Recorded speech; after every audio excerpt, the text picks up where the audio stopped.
Hello, dear students. Assalamu alaikum. Hope you are all doing good. तो आज हम आ रहे हैं अपने लेक्चर नंबर 7 पे. हमारा जो लेक्चर नंबर 7 है that will include acids, basis and salts. Okay, चलिए हम आपका वक्त ज़ाया किए बगैर, because I know your time is very precious, सीधा अपना टॉपिक स्टार्ट कर लेते हैं. हमारा जो टॉपिक है that's acids, base and salts. सबसे पहले हम डिफरेंशिएट करेंगे एसिड्स और बेसिस को, उनकी डेफिनेशन के बारे में थोड़ा जान लेंगे. ठीक, चलिए आइए. सबसे पहले देख लीजिए बेटा, एसिड्स. एसिड्स के लिए मैंने पहला पॉइंट जो लिखा है that's acids are corrosive in nature and similarly जो बेसिस होती है they are also corrosive in nature. तो एसिड्स भी कोरोसिव इन नेचर होते हैं, बेसिस भी कोरोसिव इन नेचर होते हैं. ठीक, आइए पॉइंट नंबर 2 पे चलते हैं.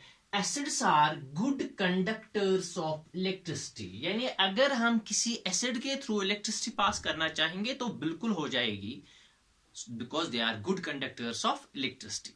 ठीक, तो similarly bases are also good conductors of electricity. लेकिन जब आप देखोगे तो most of the bases are in solid state. जैसे आपने सोडियम हाइड्रोक्साइड देखा होगा अपनी कॉलेज की लैब्स में, ठीक है ना, या हायर सेकेंडरी इन लेबोरेटरीज में आपने देखा हो कि आपको सोडियम हाइड्रोक्साइड अपने डिब्बे में पड़ा हुआ एक पाउडर जैसा चीज, छोटे छोटे फ्लेक्स होते हैं व्हाइट कलर के, तो ये तो सॉलिड स्टेट में होते हैं. तो बेसिस जो हमारी सॉलिड स्टेट में होते हैं, सॉलिड स्टेट में तो ये इलेक्ट्रिसिटी कंडक्ट नहीं करेंगे, इनकी एक्वस सॉल्यूशंस इलेक्ट्रिसिटी कंडक्ट करती है. तो इसीलिए हमने यहां लिखा है दैट एक्वस सॉल्यूशंस, यहां सॉल्यूशंस आप सीधे बता सकते हैं ऑफ बेसिस कंडक्ट इलेक्ट्रिसिटी. ठीक, आइए point number 3. Acids are sour in taste and bases are bitter in taste. ठीक है बेटा, acids are sour in taste, bases are bitter in taste. चलिए आगे बढ़ते हैं. पॉइंट नंबर 4 मैंने जो यहां पे लिखा है दैट इज कि एसिड्स का जो पीएच होता है दैट्स लेस देन 7, बेसिस का जो पीएच होता है दैट्स ग्रेटर देन 7. चलिए इसको पहले मैं थोड़ा नीचे इधर एक्सप्लेन कर देता हूं. सोरेनसन एक साइंटिस्ट था जिसने हमें एक स्केल दे दिया जिसको हम बोलते हैं पीएच स्केल, जिसपे वैल्यूज थे हमारे 0 से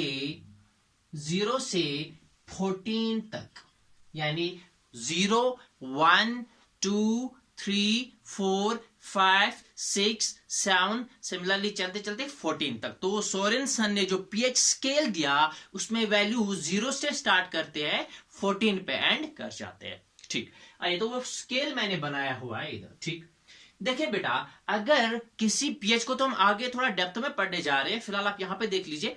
तो अगर किसी चीज का पीएच वैल्यू, किसी सब्सटेंस का पीएच वैल्यू 7 पे है, यानी उसका पीएच वैल्यू जो है वो 7 आ रहा है, तो वो चीज जो है, वो सब्सटेंस जो है न्यूट्रल है. यानी ना तो वो एसिडिक है और ना ही वो बेसिक है, that is neutral. For example अगर आप पानी का, जो हमारे पास प्योर वाटर होगा, उसका पीएच चेक करोगे 7 आ जाएगा. Sodium chloride is a neutral substance, इसका पीएच जो है 7 आ जाएगा. So these are neutral substances. ठीक, अब अगर किसी भी चीज का आप पीएच चेक करते हो और उसका वैल्यू 7 से 0 के बीच में आता है, यानी फ्रॉम 0 अप टू 7, अगर किसी भी चीज का आप पीएच चेक कर लेते हो पीएच मीटर से और उसका जो वैल्यू है वो आ जाता है फ्रॉम 0 अप टू 7, यानी 7 से नीचे कहां तक, 0 तक. अगर 7 आ गया तो न्यूट्रल है, अगर 7 से नीचे है 0 तक कहीं पे भी, तो वो चीज एसिडिक कहलाएगी. यानी जिस भी किसी सब्सटेंस का पीएच रेंज 0 से लेके 7 तक होगा, यानी 0, 1, 2, 3, 4, 5, 6, तो वो एसिडिक हो जाएगी. ठीक, और अगर किसी चीज का पीएच 7 से ज्यादा अप टू 14 है, 7 से लेके 14 तक है, तो वो चीज बेसिक होती है. अगर किसी चीज का पीएच 7 है तो वो न्यूट्रल है, अगर 7 से नीचे है अप टू 0 तो वो एसिडिक है, अगर 7 से ऊपर है अप टू 14 तो वो बेसिक है. ठीक, हाँ, तो आइए अब सर ठीक है एसिडिक पता चल गया, 0 से 7 के बीच में अगर pH हुआ तो एसिड, 7 से 14 के बीच में होगा तो बेस। तो क्या सभी बेसिस इक्वल है? नो। या सभी एसिड्स इक्वल है? नो। देखिए इसके बीच में काफी सारे वैल्यूज आते हैं, 1 2 3 4 5, 2.4, 3.4, 3.5, 5.6 ऐसे आते हैं वैल्यूज इसके बीच में। तो यहां पे देख ले, जितना pH कम होगा एसिड्स के केस में, यहां पे बात याद रख लीजिए, एसिड्स के केस में pH जितना कम होगा उतना ही स्ट्रॉन्गर एसिड होगा। जितना pH कम होगा उतना ही एसिड स्ट्रॉन्ग होगा। यानी फॉर एग्जांपल अगर हमारे पास दो एसिड्स है, अगर हमारे पास दो एसिड्स है A और B, ठीक है ना, अगर एक का pH 3 है दूसरे का pH 5 है, तो उनमें से स्ट्रॉन्गर एसिड कौन है? जिसका pH कम होगा, यानी जिसका pH 3 है। ठीक, क्लियर? तो एसिड्स के केस में जितना कम pH उतना स्ट्रॉन्गर एसिड। ठीक है बेटा, तभी मैंने इधर लिखा है दैट एसिडिक स्ट्रेंथ जो है इधर को इंक्रीज हो रही है। जब हम यहां से यहां जाते हैं तो एसिडिक स्ट्रेंथ क्या हो रही है? इंक्रीजेस। यानी 7 से नीचे की तरफ 6 5 4 3 2 1 0। यानी अगर किसी एसिड का pH 0 आता है तो वो सबसे स्ट्रॉन्गर एसिड है। अगर किसी एसिड का pH 1 है और दूसरे का 2 है तो जिसका pH 1 है वो ज्यादा स्ट्रॉन्गर है, जिसका 2 है वो कम स्ट्रॉन्गर है। ठीक, तो सिमिलरली आइए बेसिस पे आ जाते हैं। बेसिस के केस में उल्टा है, जिसका ज्यादा pH वो ज्यादा स्ट्रॉन्गर बेस, जिसका कम pH वो वीकर बेस। यानी अगर हमारे पास दो बेसिस है, एक का pH 8 है दूसरे का pH 10 है, तो इस केस में वो वाली बेस ज्यादा स्ट्रॉन्ग होगी जिसका pH 10 होगा। यानी more the pH more stronger will be the base, more the pH less stronger will be the acid। ठीक है बेटा, तो तभी मैंने बेस के केस में लिखा है कि यहां से यहां की ओर जब हम जाते हैं तो बेसिक स्ट्रेंथ इंक्रीज हो जाती है, बेसिक स्ट्रेंथ इंक्रीज हो जाती है। ठीक, तो मोस्ट स्ट्रॉन्ग एसिड वो होगा जिसका pH 0 होगा और मोस्ट स्ट्रॉन्ग बेस वो होगी जिसका pH 14 हो जाएगा। ठीक है बेटा, तो आपको ने देखा इधर हमारे पास एसिड्स है, इनकी प्रॉपर्टीज देखी, बेसिस की प्रॉपर्टीज देखी। इनमें हमारा फोर्थ पॉइंट था जिसपे मैं रुक गया था कि pH लेस देन 7, यानी एसिड्स का pH 7 से कम होता है और बेसिस का pH 7 से ज्यादा होता है। ठीक बेटा, हाँ, तो आगे एक और बात, तो कुछ चीजें हमारी ऐसी होती है जो ना तो एसिडिक होती है ना बेसिक होती है, बल्कि वो क्या होती है? वो एम्फोटेरिक होती है। Amphoteric are those substances which can behave as acidic and as basic as well. जैसा उन सिचुएशन के हिसाब से जैसा डिमांड किया जाएगा वो वैसे ही बिहेव करेंगे। यानी वो ऐसे होते हैं, अगर उनको किसी एसिड के साथ डाला जाए तो वो बेसिक बिहेव करते हैं, किसी बेस के साथ डाला जाए तो वो एसिडिक बिहेव करते हैं, और ऐसे चीजों को हम बोलते हैं एम्फोटेरिक। ठीक है, इसके बारे में मैं मेटल्स एंड नॉन मेटल्स में थोड़ा और विस्तार से बात करने जा रहा हूं, क्योंकि वहां उधर से क्वेश्चन पूछा जाएगा एम्फोटेरिक ऑक्साइड्स को लेके। पक्का 100% चांस है कि उसमें से क्वेश्चन पूछा जाएगा, तभी मैं उसको ज्यादा इधर टच नहीं कर रहा हूं, उधर पढ़ाऊंगा। ठीक है बेटा, चलिए आगे बढ़ते हैं। अब यहां पे फिर से आपकी वही वाली बात, sir up to 12th standard. ठीक है ना, अब यहां पे थोड़ा मैं इसको डीप कर रहा हूं। यहां तक तो 10th के सिलेबस में है, लेकिन इसको मैं इधर थोड़ा डीप कर रहा हूं इस टॉपिक को। ठीक, आपको एक क्वेश्चन पूछा जाएगा कि बताइए हमें इनमें से आपको नीचे 2-4 एसिड्स दिए होंगे या 2-4 बेसिस दिए होंगे, इनमें से लेविस एसिड कौन है, या इनमें से आर्हीनियस एसिड कौन है, या इनमें से आर्हीनियस बेस कौन है, या इनमें से ब्रोंस्टेड लोरी एसिड कौन है, या इनमें से ब्रोंस्टेड लोरी बेस कौन है। ठीक है बेटा, चलिए इसको थोड़ा समझ लेते हैं। देखिए बेटा, जब हम एसिड्स और बेसिस की बात की है तो डिफरेंट साइंटिस्ट्स ने एसिड्स और बेसिस की डिफरेंट डेफिनेशंस दी, अपने अपने नजरिए के हिसाब से, सिचुएशन के हिसाब से, अपनी अपनी अंडरस्टैंडिंग के हिसाब से। ठीक है ना, तो हमारे पास 3 मेन इंपॉर्टेंट साइंटिस्ट थे, आर्हीनियस था, ब्रोंस्टेड और लोरी थे, लेविस था।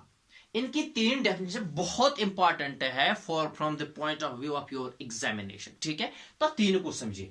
देखिए, आर्हीनियस बोलता है कि एसिड वो चीज है जो H पॉजिटिव आयंस देगा। Acid is a substance that can release H positive ions, जो हाइड्रोजन आयंस यानी प्रोटॉन्स दे सकता है, रिलीज कर सकता है, प्रोड्यूस कर सकता है H पॉजिटिव आयंस।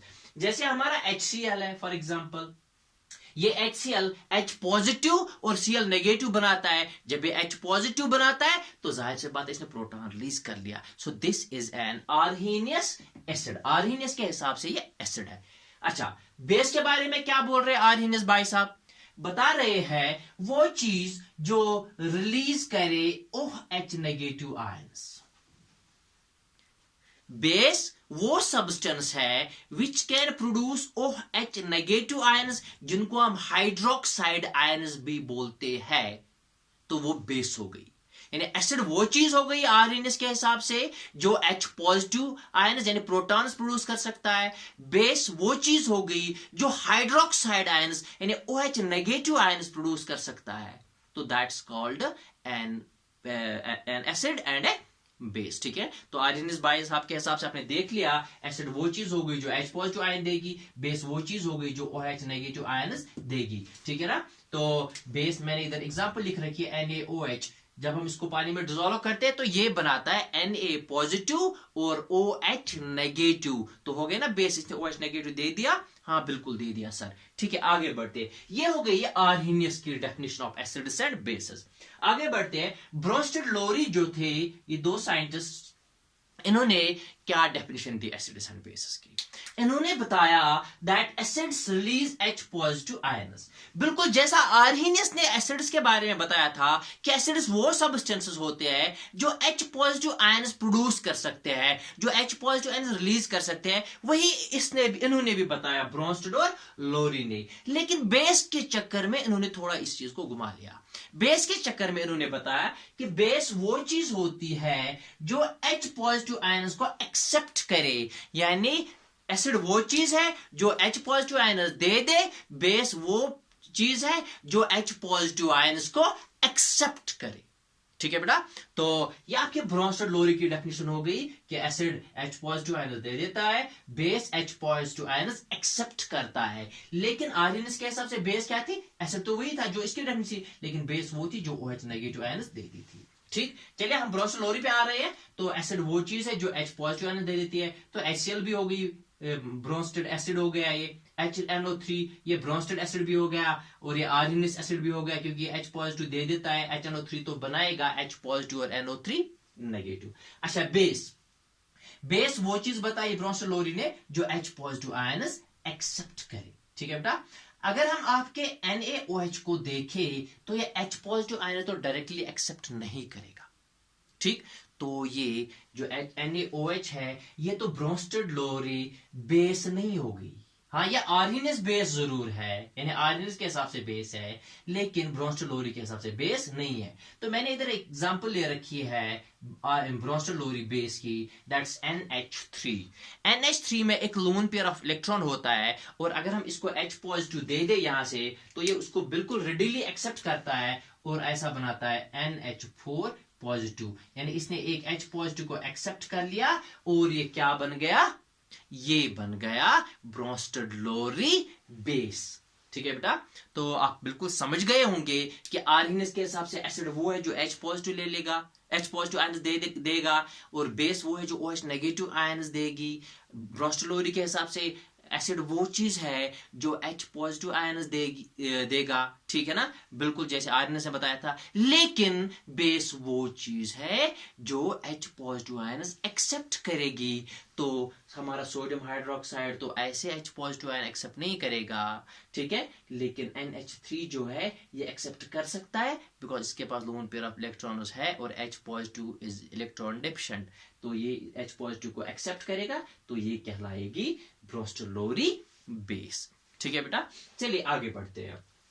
इसके बाद हमारा तीसरा कॉन्सेप्ट जो आ गया, that is Lewis definition of acids and bases. तो लेविस बाई साहब के हिसाब से क्या चक्कर है? लेविस बाई साहब बता रहे हैं वो चीज एसिड हो गई जो इलेक्ट्रॉन्स जो एक इलेक्ट्रॉन पेयर को एक्सेप्ट कर सके, वो चीज एसिड हो गई जो इलेक्ट्रॉन पेयर को एक्सेप्ट कर सके, और वो चीज बेस हो गई जो इलेक्ट्रॉन पेयर को डोनेट कर सके।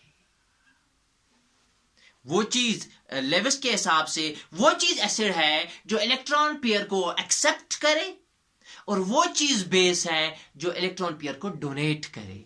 जैसा आप इधर देख सकते हो, हमारे पास BF3 है, तो BF3 is an electron deficient molecule. This is an electron deficient molecule. ये आपको 11th में जब पढ़ोगे तब आपको समझ में आ जाएगा ये BF3 इलेक्ट्रॉन डेफिशिएंट मॉलिक्यूल क्यों है। ठीक है ना बेटा, इसको इलेक्ट्रॉन की कमी है, एक इलेक्ट्रॉन पेयर की कमी है इसको, इसलिए जब इसको कमी है तो ये तो इलेक्ट्रॉन पेयर एक्सेप्ट कर सकता है। ठीक है ना बेटा, तो जब इलेक्ट्रॉन पेयर एक्सेप्ट कर सकता है तो लेविस बाय साहब के हिसाब से ये एसिड हो गया। ठीक, अच्छा आइए, बेस क्या चीज है? बेस वो चीज है जो इलेक्ट्रॉन पेयर डोनेट करेगी। इलेक्ट्रॉन पेयर वो डोनेट करेगा जिसके पास इलेक्ट्रॉन पेयर अवेलेबल हो। हमारा जैसे मैंने अभी पहले भी एग्जांपल बताई थी, जब आप 11th में पढ़ोगे तो वहां पे आप बेसिक टॉपिक्स में आप पढ़ोगे तो आपको वहां पे ये भी पता चलेगा कि NH3 के पास लोन पेयर ऑफ इलेक्ट्रॉन्स है अवेलेबल कि नहीं है।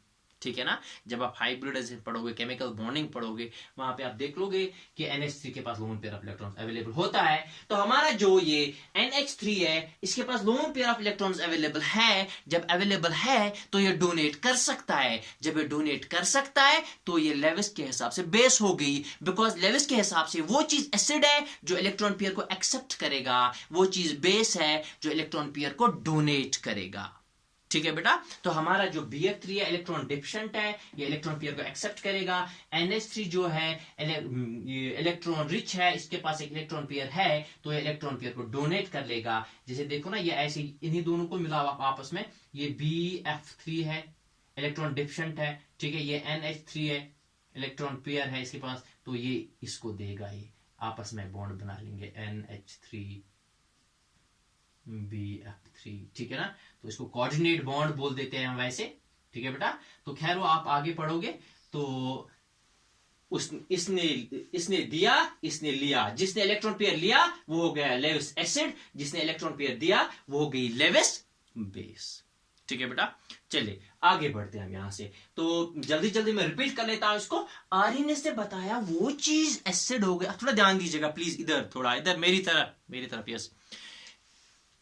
आर्यनेस ने बताया वो चीज एसिड है जो प्रोटॉन रिलीज कर लेगी, H पॉजिटिव देगी। वो चीज बेस है जो OH नेगेटिव आयन रिलीज कर लेगी। ठीक, ब्रोंस्टेलोरी ने बताया, उसने भी यही बताया कि एसिड वो चीज एसिड है जो H पॉजिटिव आयन रिलीज कर लेगी, लेकिन बेस के चक्कर में उसने डेफिनेशन बदल दी। उसने बताया वो चीज बेस है जो H पॉजिटिव आयन को एक्सेप्ट करेगी। ठीक, अच्छा आगे बढ़ते हैं। लेविस भाई साहब ने बताया जो चीज इलेक्ट्रॉन पेयर को एक्सेप्ट कर सकती है that is an acid, and जो चीज इलेक्ट्रॉन पेयर को डोनेट करेगी दैट्स अ बेस। तो आपका क्वेश्चन आ जाएगा, आपको नीचे 2-4 एसिड दिए होंगे या 2-4 बेसिस दिए होंगे, फिर बताएगा क्वेश्चन, बताइए इनमें से लेविस एसिड कौन है, या बताइए इनमें से लेविस बेस कौन है, या बताइए इनमें से ब्रोंस्टेलोरी एसिड कौन है, या बताइए इनमें से ब्रोंस्टेलोरी बेस कौन है, या बताइए इनमें से आर्यनेस एसिड कौन है, या बताइए इनमें से आर्यनेस बेस कौन है। ठीक है ना, जैसे आप इधर आके देख सकते हो, this sodium hydroxide is an Arrhenius base. Arrhenius के हिसाब से ये बेस है। ठीक है ना, लेकिन ये सोडियम हाइड्रोक्साइड जो है हमारा, ये इसके हिसाब से, लेविस के हिसाब से तो बेस है नहीं। ठीक, सिमिलरली हमारा जो ये NH3 है, ये तो ब्रोंस्टेलोरी के हिसाब से बेस है, लेकिन आर्यनेस के हिसाब से तो बेस है नहीं, क्योंकि ये तो OH नेगेटिव आयन दे ही नहीं पाएगा। ठीक है ना, तो आपको ये देखना है कि जिसका नाम ले रहा है, आर्यनेस का नाम ले रहा है, तो वही डेफिनेशन अप्लाई करनी और देखना है एसिड कौन है, बेस कौन है। ब्रोंस्टेलोरी का नाम ले रहा है तो आपको उसी की डेफिनेशन अप्लाई करनी है, देखना है एसिड कौन है, बेस कौन है। अगर ये लेविस का नाम ले रहा है तो आपको आइडेंटिफाई करना है एसिड कौन है, बेस कौन है। ठीक है बेटा, जैसे फॉर एग्जांपल भी अगर मैं बता दूं, आप इधर देख लीजिए थोड़ा, मैं इधर लिख रहा हूं, दिस इज AlCl3। ठीक है बेटा, आपको बता रहा है, बोलिए ये एसिड है कि बेस है। चलो ये नहीं बताया, डेफिनेशन नहीं बता रहा है, बोल रहा है, बोल रही एसिड है कि बेस है। ठीक, अब जब आप लोग देखोगे अपने 11th वाला सिलेबस को तो अटैच करोगे आप, उस वक्त तक ये पाओगे that this compound is electron deficient. इसमें जो एल्यूमिनियम है ये इलेक्ट्रॉन डेफिशिएंट है, इसको इलेक्ट्रॉन्स की कमी है। जब इसको इलेक्ट्रॉन्स की कमी है तो ये इलेक्ट्रॉन पेयर तो एक्सेप्ट कर ही सकता है, ठीक। तो जो इलेक्ट्रॉन पेयर एक्सेप्ट कर सकता है वो तो लेविस के हिसाब से क्या है, एसिड है सर, ठीक है ना बेटा। तो आप बिल्कुल आइडेंटिफाई करोगे that this is an acid, ठीक है ना बेटा। चलिए यहां तक ये कंप्लीट हो गया, आगे बढ़ते हैं। इसमें मैंने एक टॉपिक फिलहाल आज के लिए छोड़ दिया है, नेक्स्ट लेक्चर में वो आ जाएगा, बहुत इंपॉर्टेंट है, conjugate acids and conjugate basis, ठीक है ना। वो उसमें एसिडिटी बेसिसिटी अभी वो भी हमें पढ़ना है। फिलहाल आप इधर आ जाइए, फिलहाल इंडिकेटर्स को देख लीजिए आप, because I want you to memorize this, remember this, ठीक है ना। तो इंडिकेटर्स देखिए बेटा, इंडिकेटर क्या होता है। इंडिकेटर होता है, इसका नाम से ही पता चलता है, इंडिकेटर होता है जो कोई चीज इंडिकेट करे, ठीक है ना। तो बिल्कुल हमारे पास एसिड्स बेस में भी हम इंडिकेटर का इस्तेमाल करते हैं जो हमें बताते हैं कि ये जो चीज है जो आपके हाथ में है ये एसिड है कि ये बेस है, ठीक, ओके। तो indicate the substance that indicates whether the substance is an acid और इट्स ए बेस, ठीक है। तो हमारे पास दो टाइप्स के इंडिकेटर्स होते हैं। एक हमारे पास होते हैं नेचुरल इंडिकेटर्स, जैसे हमारा लिटमस हो गया, ठीक, जैसे हमारी टर्मरिक, हल्दी पाउडर, लेदर, ठीक है ना, वो हो गई, दैट्स आल्सो एन इंडिकेटर। तो वो नेचुरल इंडिकेटर्स, कुदरती इंडिकेटर्स है, ठीक है ना। और दूसरे हमारे पास होते हैं सिंथेटिक इंडिकेटर्स जो हमने आर्टिफिशियली लेबोरेटरीज में बनाए हुए हैं, ठीक है ना। जैसे हमारे पास फेनोल्फथलीन है, जैसे हमारे पास मिथाइल ऑरेंज है, ठीक है ना। ये सारे इंडिकेटर्स हैं। इनमें से क्या क्वेश्चन पूछा जा सकता है, इनमें से क्वेश्चन नंबर 1 तो ये पूछा जा सकता है, नीचे दो चार इंडिकेटर दिए होंगे, फिर आपको बताया जाएगा बताइए इनमें से कौन नेचुरल है या बताइए इनमें से कौन सिंथेटिक इंडिकेटर है। एक दूसरी बात, बताइए इस इंडिकेटर का एसिड में कैसा कलर आ जाएगा, इस इंडिकेटर का बेसिक मीडियम में कैसा कलर आ जाएगा, ठीक है बेटा। ऐसे क्वेश्चन पूछा जा सकता है, तभी मैंने इधर लिख रखा है। तो ये देख लीजिए आप, हमारे पास जो इंपॉर्टेंट है, जो ज्यादातर इस्तेमाल होते हैं, हमारे पास ये इंडिकेटर्स, एक लिटमस है, दूसरा टर्मरिक है, तीसरा फेनोल्फथलीन है, चौथा मिथाइल ऑरेंज है। तो ये याद रख लो, अभी दिमाग में पिक्चर बना लो, ये जो पहले वाले दो है लिटमस और turmeric, they are natural indicators, और ये जो हमारे पास तीसरा और चौथा है दे आर सिंथेटिक इंडिकेटर्स, यानी फेनोल्फथलीन और मिथाइल ऑरेंज सिंथेटिक इंडिकेटर्स है, ठीक है बेटा। तो चलिए आगे बढ़ते हैं। अब देखिए, फिर मैंने इधर एक कॉलम बनाया कि एसिड्स में इनका कलर कैसा आता है और बेसिस में इनका कलर कैसे आ जाता है। हाँ, एक और बात बताऊं, लिटमस जो है इसके हमारे पास पेपर्स भी आते हैं, सोल्यूशन भी आ जाती है। सो लिटमस को बोलते हैं यूनिवर्सल इंडिकेटर, क्योंकि इसका सबसे ज्यादा इस्तेमाल लिटमस का होता है, ठीक। तो इसलिए इसको बोलते हैं universal indicator. So which is universal indicator, litmus is universal indicator, ठीक। आइए तो देखिए, लिटमस को अगर हम एसिड में डालेंगे तो उसका कलर रेड आ जाता है। कैसा कलर आ जाता है बेटा, रेड। रेड एसिड, खतरा, रेड, ठीक है ना बेटा। एसिड खतरा, रेड खतरा, लाल मतलब खतरा, तो लिटमस एसिड में खतरा, रेड। बी फॉर बेस, तो बेस में ब्लू कलर आ जाता है, ठीक है ना। तो याद ऐसे रहेगा, तो लिटमस का एसिड में रेड कलर आ जाता है, बेस में ब्लू कलर आ जाता है। लिटमस का एसिड में रेड, बेस में ब्लू। तो इसको याद रखने का सिंपल ट्रिक है दैट एसिड मीन्स खतरा, तो उसमें red colour, base, B for base, B for blue आ जाता है, ठीक है बेटा। ओके, आगे बढ़ते हैं। टर्मरिक, ठीक है ना, टर्मरिक। अच्छा, अगर आपने इन इंडिकेटर्स को अपने लेबोरेटरी में देखा है, कहीं भी देखा हुआ है, एक ट्रिक इधर भी है, सर एसिड्स में इनका कलर कैसा है। तो मोस्ट ऑफ द केसेस में ये है कि इन इंडिकेटर्स का कलर जैसा इनका नॉर्मली आपको अपने लेबोरेटरी में इनका कलर दिखता है ना, तो जैसा आपको लेबोरेटरी में इनका कलर दिखता है वैसा इनका एसिडिक मीडियम में कलर होता है। ज्यादातर केसेस में, अधिकतर केसेस में ऐसा होता है कि इंडिकेटर का जैसा आपको लेबोरेटरी में पड़ा हुआ इंडिकेटर है, जैसा उधर इसका कलर है वैसा इसका एसिडिक मीडियम में भी कलर आ जाता है, ठीक। चलो आगे बढ़ते हैं।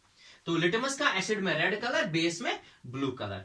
टर्मरिक का नॉर्मली कैसा कलर होता है हमारी टर्मरिक का, येलो होता है। तो एसिडिक मीडियम में भी येलो ही होता है सर, बेस में रेड, इधर बदल गया, ठीक है ना।